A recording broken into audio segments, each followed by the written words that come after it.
Tonight, we're speaking to the new USAID Mission Director, Daniele Nyirandutiye.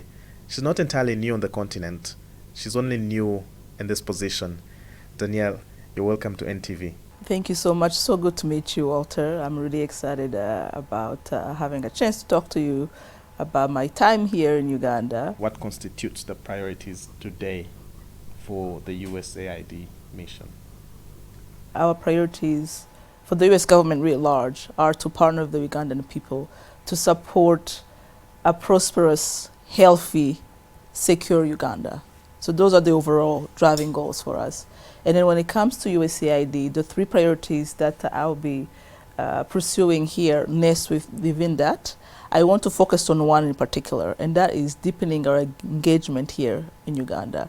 And what does that mean? I think we can all agree that the world has changed dramatically. Things have changed. I think when you look at globalization and look at where Uganda is and the trajectory and the aspirations of the Ugandan people, we are looking at how we can adjust our approaches as USAID, as a US government. We can adjust our tools to ensure that we are being responsive. Our strategy is also posited, centers around a 17-year-old girl. Why a 17-year-old girl, you might ask? Because that is the average age here in Uganda. Uganda is a very young country. And so for us, we are really wanting to understand, to support Uganda in making sure that that 17-year-old has all that she needs to be successful in her life, but also to be able to be a contributing member of society in Uganda.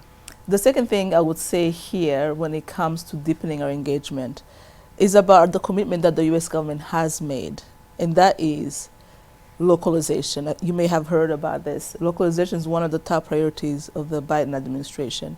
And what that means realistically is that by 2030, USAID will be partnering with, 50% of our partners are going to be local.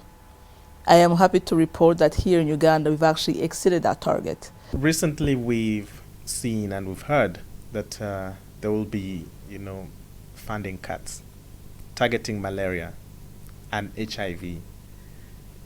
How true is this? In that commitment, we will continue to support the 1.38 million individuals who are receiving antiretroviral medication, as well as 94% HIV/AIDS patients who are receiving various services thanks to the US government's President's Emergency Plan for AIDS relief. That support continues. Similarly, with malaria, we will continue to support the 3.4 million individuals that are receiving various supports, whether it is through indoor residual spraying or receiving mosquito nets or training. We are committed to ensuring that we are preventing and supporting individuals from getting malaria. But it doesn't mean that as we look to the future, it's critically important to ensure that we continue to work with the government, with beneficiaries, to look at ways we can mobilize additional resources. Because despite the increases we've made over the years in these respective areas, it's never going to be enough. And you and I can agree about this. It's never going to be enough.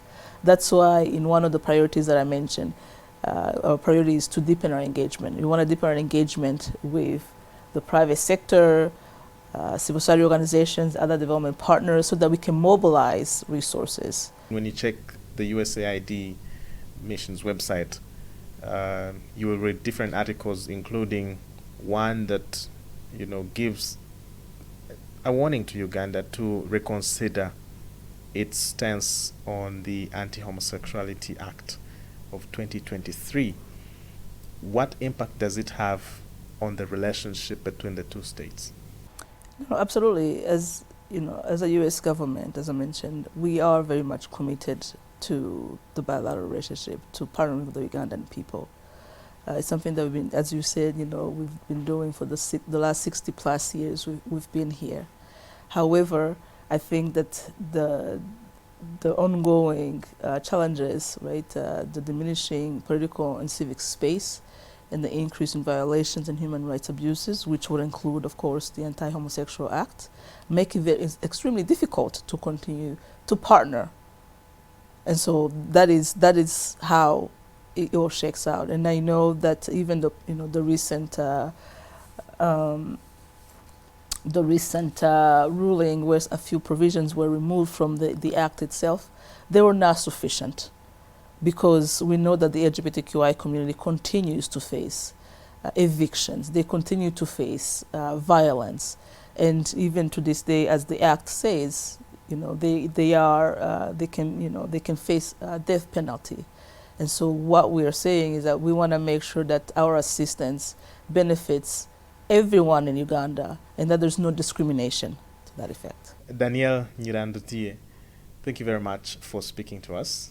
Thank you so much for having me here this evening. Really looking forward to more engagements. And that's all we had for you this evening. My name is Walter Mwesigye.